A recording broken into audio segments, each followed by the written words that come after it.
Shalom, selamat pagi Bapak Ibu jemaat yang dikasihi Tuhan. Mari kita merenungkan firman Tuhan pada pagi hari ini. Sebelumnya kita berdoa. Terima kasih Tuhan Yesus untuk nafas hidup yang Tuhan percayakan kepada kami. Untuk kasih setia Tuhan, pemeliharaan-Mu yang terus kami nyatakan hingga saat ini. Sebelum kami beraktivitas Tuhan, kami mau membaca dan merenungkan firman-Mu. Tuhan Yesus tolong kami. Nama Tuhan Yesus kami memohon. Amin. Ya Bapak Ibu, firman Tuhan pada pagi hari ini terambil dari 1 Korintus pasal yang ke-6 ayat yang pertama hingga ayatnya yang ke-11. Namun saya hanya akan membaca ayat 7 dan juga ayatnya yang ke-11.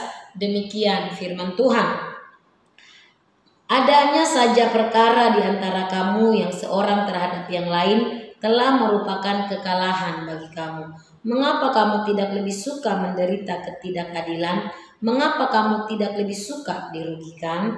Ayat 11. Dan beberapa orang di antara kamu demikian dahulu. Tetapi kamu telah memberi dirimu disucikan. Kamu telah dikuduskan. Kamu telah dibenarkan dalam nama Tuhan Yesus Kristus dan dalam Roh Allah kita.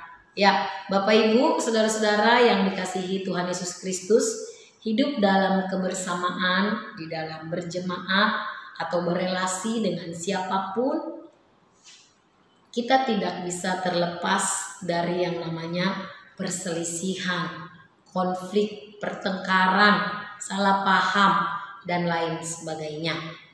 Namun yang paling penting adalah sebagai orang-orang percaya kita diingatkan bagaimana cara kita mengatasi ketika ada konflik di antara setiap kita. Dalam bagian ini, Rasul Paulus memberikan nasihat kepada jemaat Korintus supaya ketika ada permasalahan dan lain sebagainya di antara jemaat, baiklah kiranya mereka dapat menyelesaikannya secara bijaksana dengan menerapkan prinsip-prinsip kebenaran firman Tuhan. Jangan mencari keadilan atau mencari pembelaan terhadap masalah yang dihadapi dengan cara ada jalur tuntutan hukum, ya. Mengapa demikian? Rasul Paulus mengingatkan itu membuktikan bahwa kita belum menerapkan prinsip-prinsip firman Tuhan dalam hal mengampuni. Bahkan ini menunjukkan ada kekalahan rohani kalau kita mengikuti cara-cara dunia di dalam mengatasi permasalahan.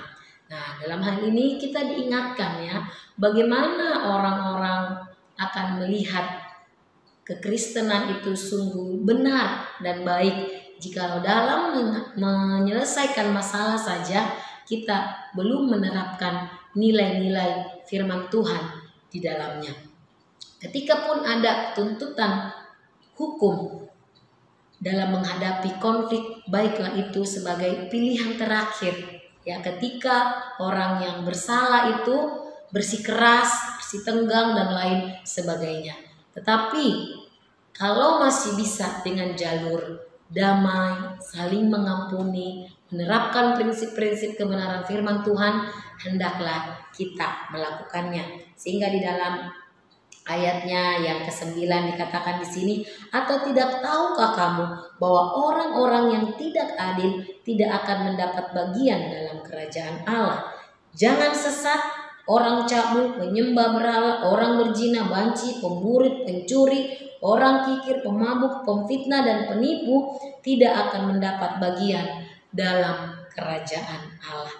Diingatkan kembali, biarlah hidup kita sungguh boleh mencerminkan akan diri kita yang sudah ditebus oleh kasih karunia Tuhan. Biarlah firman Tuhan ini boleh sungguh-sungguh kembali mengingatkan kita supaya kita diberikan hikmat di dalam menyelesaikan setiap perselisihan, konflik yang ada di dalam lingkungan kita. Kiranya Tuhan menolong kita. Kita berdoa. Terima kasih ya Tuhan untuk firman Tuhan yang sudah kami renungkan pada hari ini. Kembali kami diingatkan bahwa Keadilan, kebenaran itu hanya kami dapat temukan di dalam Yesus Kristus saja. Dan biarlah ya Tuhan, dalam menghadapi setiap perselisihan, konflik yang ada kepada sesama kami lebih bijak lagi Tuhan. Kami boleh menerapkan prinsip-prinsip kebenaran firman-Mu. Belajar memahami, belajar mengampuni ya Tuhan. Di dalam nama Tuhan Yesus kami berdoa, kami memohon. Amin.